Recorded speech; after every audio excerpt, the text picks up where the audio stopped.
online.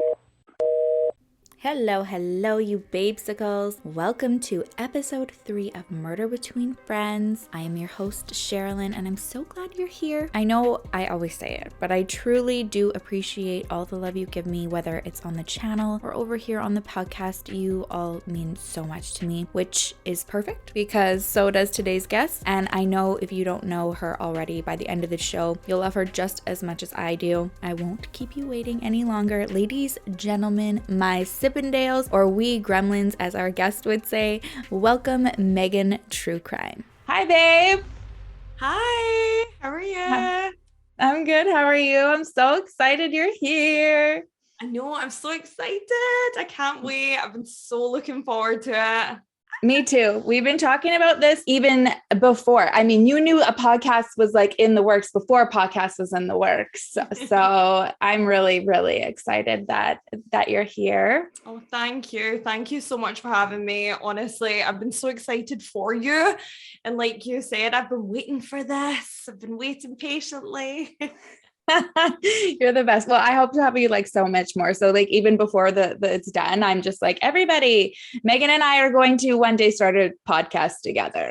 It's just in the works. That's the goal. It's in the world. It's in the world. It is. It's so crazy because like, I mean, you're one of my absolute favorite people on the planet. You know this. And it's weird because like we've never met in person, but I feel like I've known you forever. That is so true. That is so true. I always say that to my partner. I'm like, oh, Sherilyn. And he's like, it's as if you've known her all your life. I know. I feel the same. I'm just like, okay, yeah, I gotta go. I'm getting on the podcast with Megs today. Me and Megs. So for anybody who doesn't know you, it's like what can you tell us about yourself that people don't know and give them the same impression and feeling that I have from you? Well, I am Megan. I run a wee true crime podcast podcast. I'm crazy. One day. I can't speak today. I run a YouTube channel over on YouTube, Megan True Crime, and I just talk about true crime and supernatural things. And I am Sherilyn's crazy Scottish friend. I love it. I love the supernatural aspect too, because I think like it all coincides, but like a lot of people, they'll only stick to just the true crime and then they don't combine the two. And then you usually do that on Wednesdays, right? Like if you have a spooky one. Yeah, I love it. I call it Weirdo Wednesdays. And yeah, that's all things. I'm really waiting to do a UFO episode. I love UFOs and stuff like that. So yeah, it's just all your unexplained occurrences. And how do you come up with it? Like, has it always been something that you've had an interest in, like true crime? Yes, my family are really obsessed with true crime. My little grandmother was the worst for it. She would watch Unsolved Mysteries and FBI files back to back.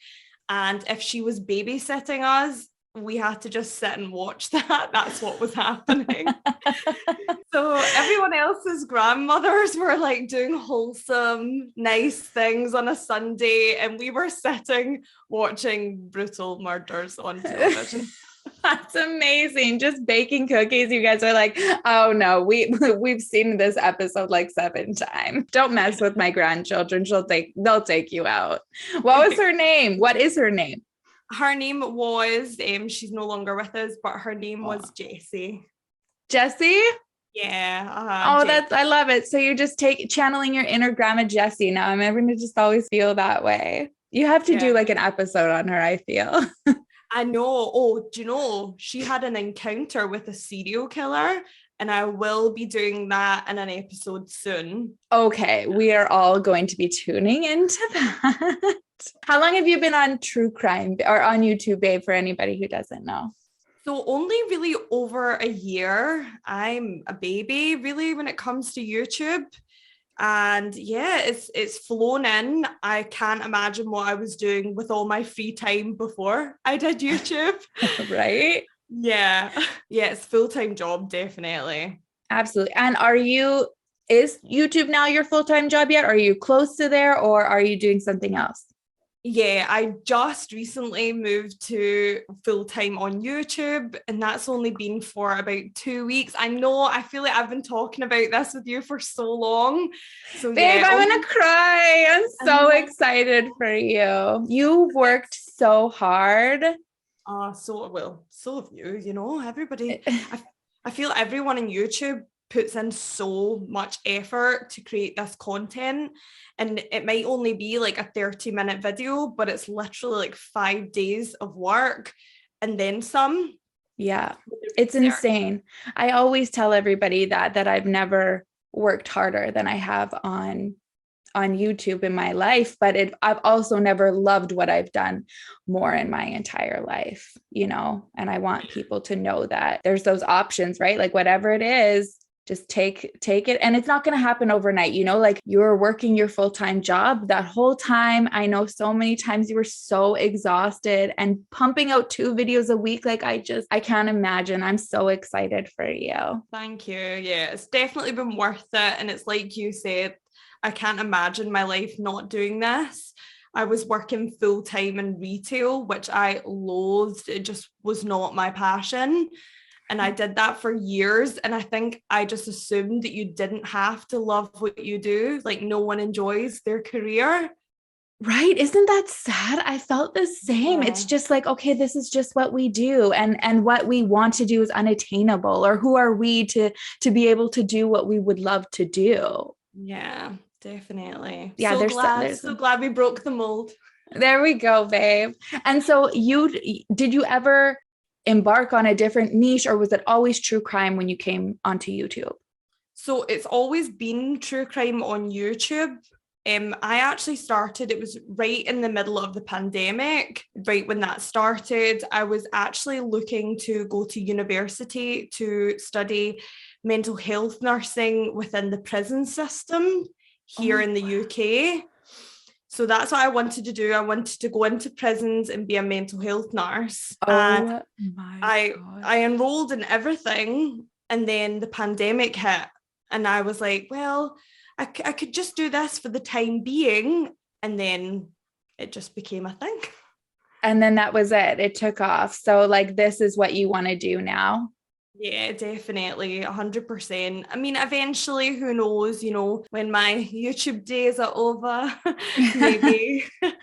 That is so cool. I never even knew that about you. Like I'm such a chicken. I talk about it all the time. I don't even know what I would do. I'd be terrified, but that's amazing. And it's something that's so important because like I know that you talk a lot about mental health as well, and so do I. And that's one thing that we talk a lot about in our cases, like how the two need to like coincide a lot better, because there's Yeah. no real good form of rehabilitation, and so many of these people need help with mental illness, and they're not getting it. Yeah, definitely. You'll know it yourself when we hear about their childhoods and kind of like the red flags that were ignored for so long. So many of these people were incarcerated before for similar crimes, and then they're just given absolutely no help, put back on the street. And we, as normal, everyday citizens, then have to walk amongst these people Right. unaware. Absolutely. Yeah. There's no reform. And then it's terrible because it's through almost no fault of their own. I mean, obviously everybody has choices, but when I did that one case on Andre Thomas, he's constantly begging for help, telling people that he's not well enough. He's not well enough to be let go. And it's just like a recipe for disaster. Even people I feel who don't have any mental health issues, who just, have done bad things, ended up in jail, not a good situation, it can change them as well. So to like have those tools to like reintegrate back after is so important. Oh, definitely. I think that's one thing in the UK, especially. Our conviction rates are ridiculous for sexual assaults and things like that. I mean, obviously, they can only do so much with what they've got on the street and things like that. But 100% is something that I notice more while studying these crimes, as I'm sure everyone who studies true crime has. You do notice that so many people slip through the cracks, and it's totally avoidable, which is sad for the victims, but it's also sad for them, because had they not had the start in life that maybe some of them had, they could have gone on to do completely different things with their lives. 100%. And I think there's the very few that actually want to be serial killers or kill somebody, that's very few. So much in these stories we hear, it does have to do with those upbringings and just like the help that they didn't get. And then you snap, right? Yeah, definitely. It's crazy, isn't it? It's just one of those things though that I think it will only get better with time and education and things like that. And I do think like the last 5 years have been monumental in talking about mental health and talking about previous traumas and trigger warnings. I mean, when we used to watch certain things on television that were really deep rooted in abuse or like really triggering, we were never warned that was coming on television. So I do think these things are getting better, but it's a slow process, definitely.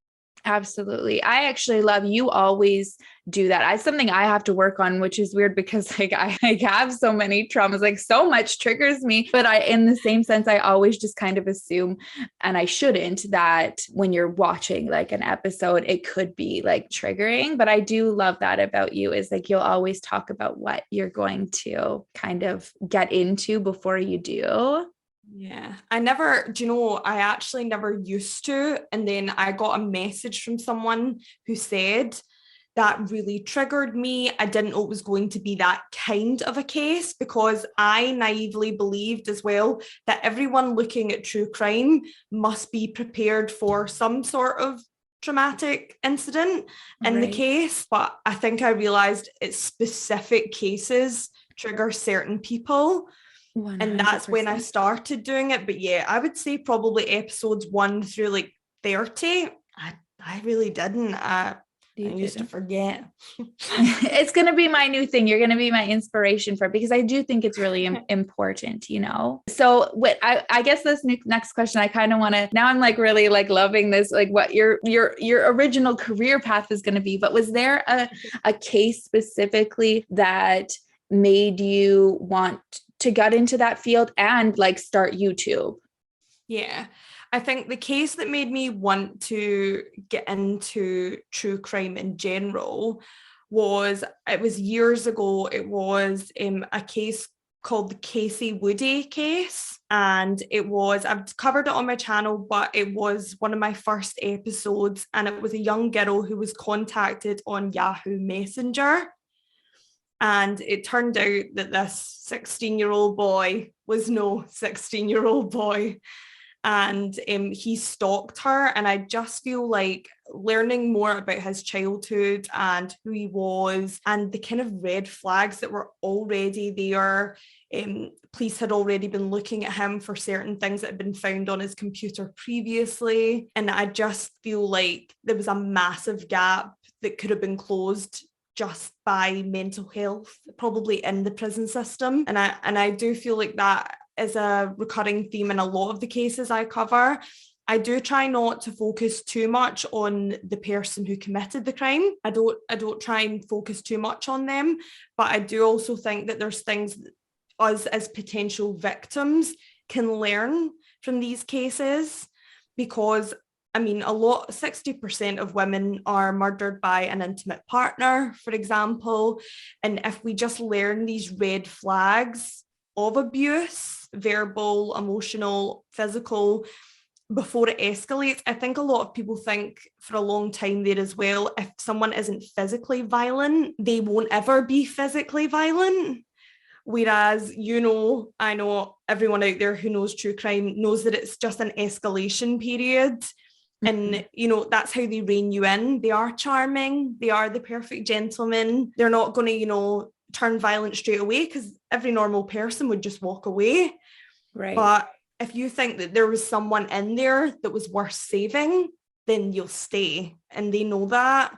So I think definitely that's why I wanted to get into that career, because it was also for victims counselling as well, and stopping that abuse cycle, because that's all it is. If you were abused as a child, you may go on to then abuse others. And if you can stop it in its tracks, the chances of it happening again are less than what they would have been if you had just been let out of the system and no one's bothering about you, really. Wow. And so is that what happened with him? Like something happened in his childhood and he, Yeah. yeah, Yeah, yeah. he was abused, sexually abused, and then he forever had an inappropriate relationship in his mind with how children should be treated. And no one really noticed. He even had a partner. She never noticed. So it just goes to show as well, there's things that possibly she could have seen and maybe dismissed because she Right. wasn't looking out for those red flags. Right. I know those cases always like they just give you the chills when it's somebody who's living such a normal life and you actually, you're that person who could be sitting around the table with your friends like, oh, like my husband, my partner, I like would never. I Yeah. know them, and then something like that comes out and you're just like, I can't imagine what that feeling would be like. I don't think we ever really like even like go there because we're always talking about like the victims and then touch on like the killer. But then you also have to think about the fact that there's so many other victims that fall under like one case. Yeah, definitely. And that is the thing, isn't it? Look at Dennis Rader. He was BTK and he was keeping up like this happy family face for his wife and his kids, which is wild.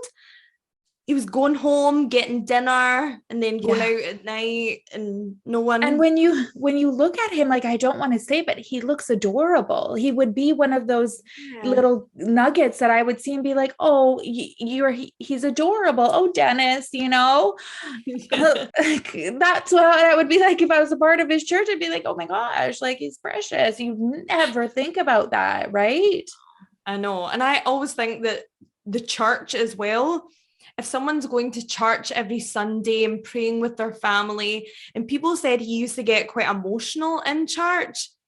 And obviously, if you were there, you'd be like, oh, that man is so close to God. Like, he's such a good dude. Like, he loves Jesus. But really, he was probably crying because he was thinking, I have no right to be in here, Right. which is Oh not. yeah, it is. I mean, I've known people in my personal life who are terrible, who have done terrible, terrible things. And will hide behind church, and I'm just like, oh, it just gets me like Mhm. every time. I'm like, yeah, why is the church not lighting up right now? Like you have no business being in there, same like him. I mean, he was a serial killer, but he was just a bad person. Is there anything that you won't cover, any cases you won't touch? Yeah, I've said it a couple of times. People have asked for it. It's the Casey Anthony case. And I mean, without saying it, I think we all know what happened in that case. Yeah. And there wasn't enough evidence. So therefore she's living da vida loca, living her best life. Just So, awful. and she's made so much money off of this now with the books and the press deals. And I just don't want to give her any more coverage. Obviously, her daughter was a child, basically a baby. It's not as if getting her name out there is going to give them any resolution. She has been found not guilty. So that's that. But Right. I wouldn't cover it. Just, yeah, I don't want to say her name any more than we need to. I Don't love agree. her. Oh yeah, no, that case was probably the one that I've been into true crime forever, but that emotionally triggered me. Yeah. And I think it was because her and I were the same age. Yeah. Haley and Kaylee were the same age. Oh no, So that's I would horrible. Oh, it was awful. And I would see her, my daughter and Kaylee. And so I got very attached to her. And then, yeah, I still remember to this day where I was when they read the verdict, and I raged. I actually started screaming. I was on the phone with my mom. I couldn't believe it. We could not believe it, because I think we were both like just waiting for justice for this little baby. Yeah. And then it didn't come, in my opinion. No, I think everyone assumed, because she was very villainized in the media, rightly so. But I think everyone assumed that this was a slam dunk case. So I think it was even worse when everyone got the verdict. I remember I was in a shop with my mum, and a woman actually said to my mum, "Oh, do you know that woman got off with whatever it was?" And my mum just turned around and looked at me, and we were just looking at each other like, how did this happen? And it was such a monumental case that even here in the UK, everyone was talking about it. Yeah, I actually, it makes me, again, I always forget like how far you are, that we're not like, we haven't known each other our whole lives, but it is like crazy to think, hello, that was worldwide. I mean, Yeah. for everybody to get that sucked in, it's just like you said, I think we all just assumed it was a slam dunk case. I would agree with you with not wanting to cover that one. It's one that I won't touch either. I have a hard time touching any with children in general. I don't know if you feel the same. I don't even know what kind of case it would have to be for me to actually do it. I mean, I did with the West Memphis 3. Yeah. But I felt like there was a lot of pieces that needed to be brought out, and I didn't really touch too much on what had happened to the boys, because at this point we really don't know. So I wanted to talk about some of those theories, but that even in itself was really, really hard to do. And I do get requests to talk about some children cases, and they'll say, people will say like, their story deserves to be out there. They deserve to be talked about. And it's like, it just rips up my heartstrings, because it's true. They do. And their story does deserve to be told. I just know personally, I'm not the one that's able to do it. Yeah. And that's for you as well, for your mental health and your well-being. Like, I think if and when I have children, my standpoint on that will be really different. Even since my sister had children, I've found it increasingly more difficult. Right. Because I see the victim in them, and Right. imagine if it was them. So I can't even imagine what you must feel as a mum, and looking at your children around the same age as well. Right. And just seeing that innocence just stolen for no reason. Yeah. I do commend when mothers do cover these cases, because I personally don't know if it's something I will do when that time comes.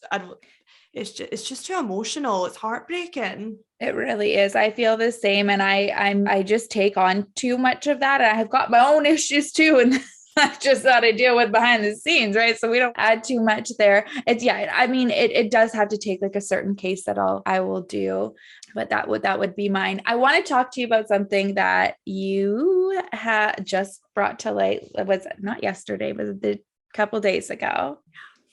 Something happened in your comment section, and it's something that I was so glad you shared. I raged. I was really like, I turned into the little guy from, what's that called? That Pixar Inside Out, the little rage guy. Oh yeah. I turned into him, but it was so important. So first I want you to tell everybody what happened, and then I kind of want to talk about it and ask you some questions. No worries. Well, I got up, just a normal day for me, and I went for a shower, got out of the shower, and I saw I had, like, on YouTube, when a message gets flagged to the creator, it comes up in YouTube Studio, which you'll know, it comes up in your notifications as if you've to approve the message or not. So because I allow all comments on mine, it came up in my confirm or decline section. So I was looking through, and there was maybe about like 4 or 5 messages that had been blocked by YouTube. And then there was one that had made it through the cracks because obviously after so many failed attempts, this person had managed to word a death threat, for lack of a better word, by the language they used. So by using more PG language, such as like using words like murderable as like a verb. Yeah, it was just wild. So it was just a death threat, someone saying that they don't live near me, but if someone did, it would be less of a sin to murder me than to leave me out there living because I was so annoying. Disgusting. I just, it's even hard for like you to re-say it. I just like, another point that you brought up in that, well, you put him on blast, which I love. You screenshotted him, you put his name out there. And one thing I was so happy you did that because I don't know where it started from. I don't know where this came from, where we all kind of just let it roll off of our backs and it's don't give trolls attention, don't do this, move on from it. And you have so much more support. And while that's true, and we don't want to give attention, it's not okay at all. Yeah. It doesn't mean that it doesn't hurt. It doesn't mean that, again, another thing that I don't know where it came from. Oh, you're on the internet, you're open to that. Why? Yeah. Who said that? Like, where did that rule come from that if somebody is on the internet, you're allowed to receive death threats? Someone's allowed to tell you all of these things. I don't know where that came from. Yeah. And I got some messages after that. After I put him on blast, I posted his picture because I found another account. I think it is his actual real picture as well, because he's a gamer, a streamer, which his videos, can I just say, are deeply concerning, like deeply concerning. No. He plays a game and it's about murdering people and stuff like that, which is fine. I like horror games. I like horror movies. That's totally innocent. But it's the language he uses whilst he's doing it is like so degrading to women. It's just absolutely horrific. Every woman's worst nightmare is what he describes in these games. It's just, yeah, definitely it was a red flag for me. But once I put him on blast, I had a couple of people message me on Instagram saying, well, you put yourself out there and you talk about true crime. So how can you expect not to get that kind of feedback? And I mean, don't get me wrong, there was only maybe one or two of those. But it is that perception that because we are online, we deserve to take a backlash every now and again. No, it's hard. I always try to explain it like it's a career. It's someone's job. I'm entertaining, not, like I'm out there creating content for people to view, but it's no different than if I was out there serving somebody and bringing their meals to them and giving them an experience that way, or a retail fashion, you know what I mean? Dressing somebody. Again, I'm still providing a service to somebody. And for me to go or for somebody to come into my job like that and speak to me that way, the police would be called. Yeah, exactly. It's just awful. And another point that you also made that I thought was really important is a lot of these times when people are that aggressive on there, it's coming from the men to women. And I 100% agree with that. I had this one comment that I didn't realize how much I kind of laughed at it because I thought like, whoa, that went out of control really fast. But my family was really affected by it. And Haley, like my oldest daughter, she doesn't talk about like being like worried or anything like that. But I know that it concerns her because she still brings it up, and she brings it up in kind of like a joking way because that's how she deals with emotions. She's all, that's her deflection. But he told me when I had announced that I was pregnant that he hoped that I would miscarry in front of my family and bleed all over my floor and then bleed to death in front of them. What? Yeah. Yeah. And so I read it and I thought, this is insane. Yeah, that is wild. But I just went, oh, okay. Well, that got out of control really fast. But I just kind of like fluffed it off. But again, it was a man, and all of the men comments that I get are that aggressive. and Yeah. like what you got. Like, I'm gonna kill you. Yeah, that's horrific. Oh my God, I didn't even know you got one like that. I know you got a really bad one because you'd said, guys, I got a really horrible comment, like, but you never obviously went into detail, but that is just disgraceful. Like, why, in what planet would you ever say that to anyone, let alone a woman, if you're a man? Why would you ever imagine someone said that to like your sister and you're a guy, or your wife? That, and it also, like, obviously your kids are getting to an age where they are going to be on the internet and you cannot police every comment that they read.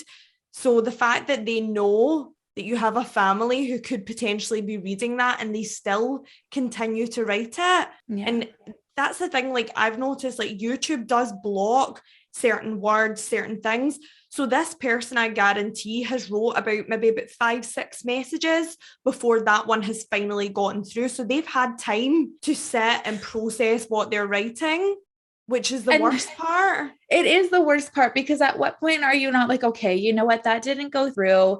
There's no point, and there's no need for me to say this, and calm down from whatever it is that he's upset about. And what was his excuse for it? It was just that he thought that you were annoying. Like, what was it? I know. And yeah, exactly. It's like, I can totally understand if we covered very controversial subjects, such as like religion, or now stuff that is going to poke the bear, then fair enough.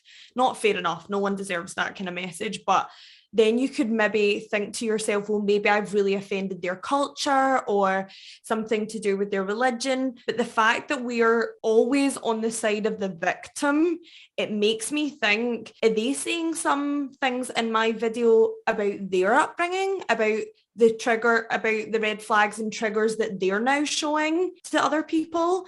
And it does make you think that the people who are getting so enraged, is it because they recognize something in the killer and that's why they don't like it?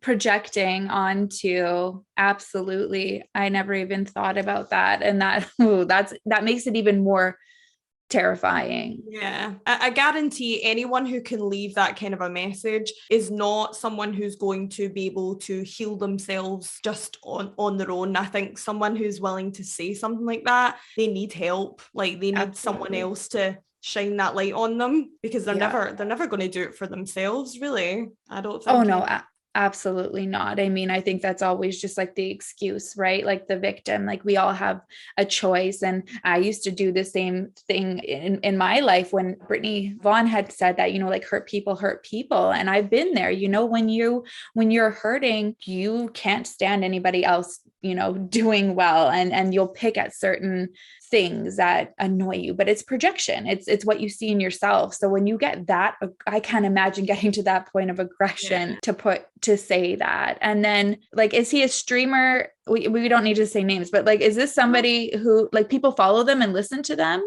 So he has 3 followers. So there's that. He did have quite a few views on his latest video, but I think that was because all of my people were then going on and sharing and like screenshotting and stuff like that. And it was actually someone who said to me, a follower from ages ago said, have you actually watched and listened to his videos? And I was like, no, like, I didn't. I just reported him, blocked him. And she sent me the link, and that's when I realized, I was like, oh, he's not just your regular run of the mill. Like, I'm quite glad that he lives nowhere near me kind of guy. Wow. Yeah. Wow, babe. It's just one of those things. I think I am naturally quite tough. Nothing really phases me. And I was the exact same. I remember watching you and Brittany saying about like being hurt in the past, and then you take it into like, and take it out on other people. And I think I was definitely like that in high school. Like, I dished it out and I could always take it back. But definitely the more as I've gotten older, I think I've become a little bit more sensitive, because I feel like I'm a nice person. Like, why don't be mean back.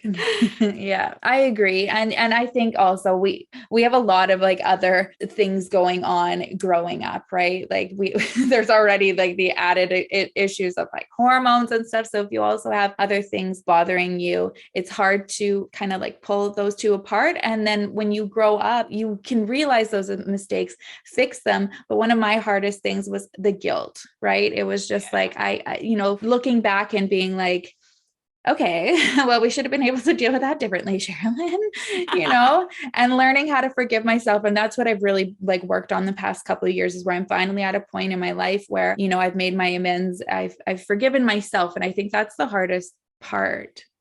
Yeah, definitely. I think we all make mistakes growing up for sure.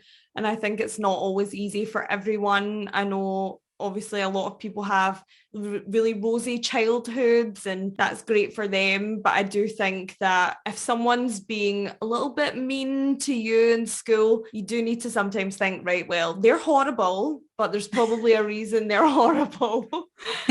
Yeah. And most people do grow out of it. I know all the boys that used to kind of like bully me in school, they've all grown out of that stage, hopefully, it seems. Yeah. They're all dads and they've got families. So I think most people do grow out of it, but you do get the odd few, like user 1356 who doesn't. So user 1356. That's so true, babe. I agree. What do you do for yourself to press the reset when something like that happens, bring yourself back and move forward and keep your mental health strong? I think staying away from social media is a massive thing, because I've done it before where I've just jumped straight back into replying in the comments to all the positive ones. And then if another negative one comes through, that's me gone. I'm mental breakdown city and no one can get near me. So I think I learned that quite quickly on, that you just need to take time for yourself. And I will usually then work on content so that I'm not feeling the guilt of not working on the channel. But sometimes, and a lot of people will notice that, they'll say, oh, why have you not commented so much on this video? And it's usually because you get one bad one and then you just need to distance yourself for a couple of days. But that's honestly the best thing I can say if anyone's starting out. You get one bad comment, work on your content behind the scenes and enjoy it. That's why you started in the first place. And then when you're ready, go back into the comments. And because the people who obviously say the loveliest things, it's not fair on them. You want them to get, the nicest part of you, the smiley, happy replies. So definitely just take your own time, I would say. I love that. I needed to hear that for myself, because I'm like you. I feel like I have the pressure of communicating with people who support me because I love them. I truly, there'll never be enough times that I can say how much I appreciate everybody who supports and loves me. And so I love to be in those comments. I love to reply and interact and let them know. And so I also will be like, okay, see the one comment, try to move forward, and then see another. And then I'm the exact same way. It's crazy that you said that, because that's exactly how I feel. And then, yeah, it almost gets me even into a different mood, even if I'm trying to reply, right? So I do need to just step away, because I'm almost anxious, like waiting for the next one to show up. Whereas it would just be better, excuse me, if I just like popped off, came back later, worked on my content, because that makes me happy as well. Yeah, definitely.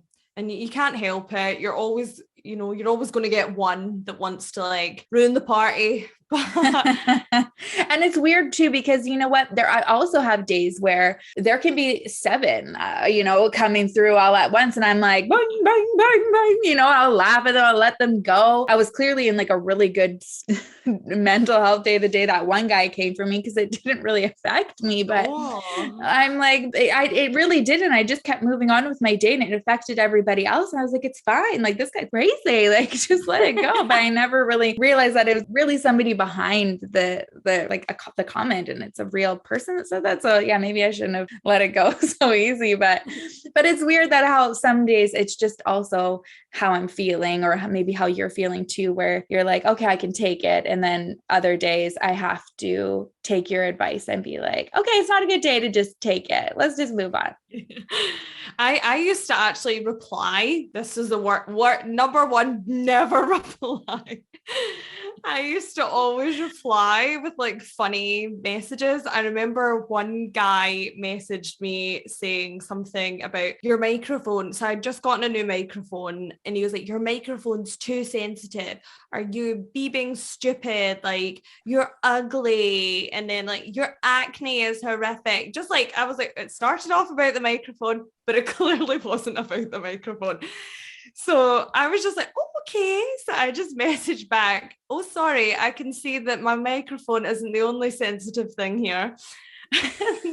And next thing I knew, I had like all these like fake accounts like messaging underneath. No. Like, oh, I bothered you. I'm sorry. Oh my gosh. I don't know. It's just like those, I can't ever try to, like, I can't put myself in those situations because I don't understand how somebody could be that triggered. I just doesn't ever make sense to me. And I don't mean to laugh, but I don't think it will. Yeah, because you're just not that kind of person. No, I'm not, but I don't know. It's just like, all I do is laugh because I'm like, is this real life? Like, are we really upset? And then you think about what they're doing at home as they're seeing your untriggered reply, and they're just getting like even more upset. That's funny though. Keyboard warrior. Kimberly and I just talked about something similar, and it was, like tips of like what not to do. So yours was like, don't reply back to the hate, and hers was never go on a live stream when you're triggered because she had done it. And I was just like, that's like those are two really great pieces of advice, I feel like. I'm not brave enough to try the live stream yet. I feel like I need like medication before that. I agree. Therapy for 60 minutes before. Me too. I would love to. There's some days where I was like, oh, I'd love to go on a little live stream. And then I think about it, I'm like, oh my God, I can't go on a live stream right now. I can't even talk when I have 20,000 edits in my bank, I'm like, like, imagine you saw something come up. They see your reaction, so you can't react. It must be so awkward. I start crying. I have to leave now. I'm sorry. Yeah. I'm done. I love it. Okay. So we've already talked, about how hard you work and stuff like that. So what do you do whenever you feel like you have time to do something fun? And that's just like Megan outside of Megan True Crime. I'm a really big family person. I love my family. So my family live in the city. I live in the country. So whenever I get a minute, I will go through for a few nights, see my niece and nephew, see my sister, my mom, and my auntie. Just a big family full of women. So we all just hang out, and that's like my happy place. I always feel like if things do get too much, I like to go and visit them as well. So definitely if I get a moment of freedom, I will go and hang out with them, which is quite nice because, your family live far away and stuff. It's quite difficult sometimes. You miss them. But no, I love my family through and through. I love that. So you'll go and visit them. Do you ever do any tours, like any of the ghost tours? You have the best ones in Scotland. Yeah. Yeah. I would definitely say if you like ghost tours, obviously we've spoken about it before. Edinburgh is just the city of creepy. It's amazing. And then you've got this one is this in Scotland? Oh, I'm going to sound really silly because I don't know if it's in Scotland or not. I don't think it is. I think it's in England. So I do apologize. I am not good at geography, guys. York. I think it's England. I feel like it is only because I don't know why my brain's going to like Sherlock Holmes or something. Yeah, I think it's English. Is it? And they have a good, like they're spooky too. Yeah, so they've got a really haunted history and they're really cool for that as well. And then my sister has been to Bath and they have all the old Grecian haunted baths as well. So I've heard that's really pretty as well, Bath. So definitely I would say Edinburgh is amazing. I love Edinburgh. It's beautiful anyway. But if you're into all that, Edinburgh, you've been to the vaults in Edinburgh, which is all underground and spooky. But definitely I would recommend anywhere in Edinburgh, Bath or York. They're always I good. love it. Okay, we have to plan our tour. Like that's what I want to do. I want to do a tour with you. And I think that would be the next, big thing. Now that everything is opening up again, maybe like a Megan and Sherilyn Edinburgh like ghost tour. Yes. Or we could film it because they allow you to stay overnight in the Edinburgh vaults and do a ghost tour. Okay, you get to stay overnight. You can stay overnight and they have a paranormal investigator there. Okay, that's done. So everybody, the next time you see Megan and I, would you like it to be in the vaults in Edinburgh?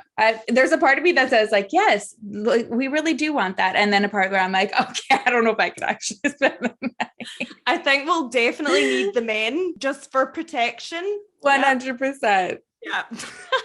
Brent's gonna hear this and be like, I've not volunteered. He's gonna be so scared. I love it. He'll be the same. He'll be like, no.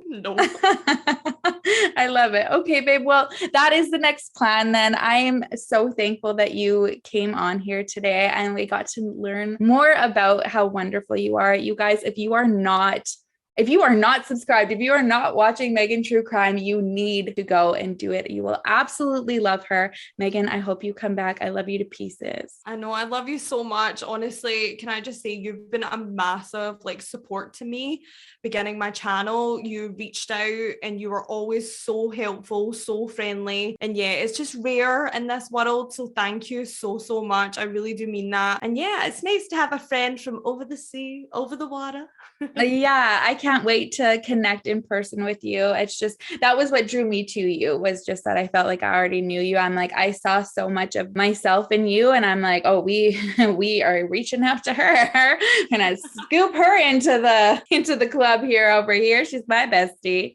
Yeah. So I'm so glad you came, babe. Oh, thank you. Thank you for having me. You're so welcome. We'll see you soon. Thank you again so much, Megan, for being here. I love you, girl. I will leave the link to her channel in the description for you guys below. And thank you all for tuning in. I love you all too. I am just having the best time on this new venture, and the fact that you're loving it makes me so happy. Please don't forget to rate and review the show. It really makes all the difference in the world to me and lets me keep on doing what I like doing. And I'm so thankful for you guys. I will catch you in the next episode. Make sure to love each other, love yourself, and I'll talk to you soon. Bye.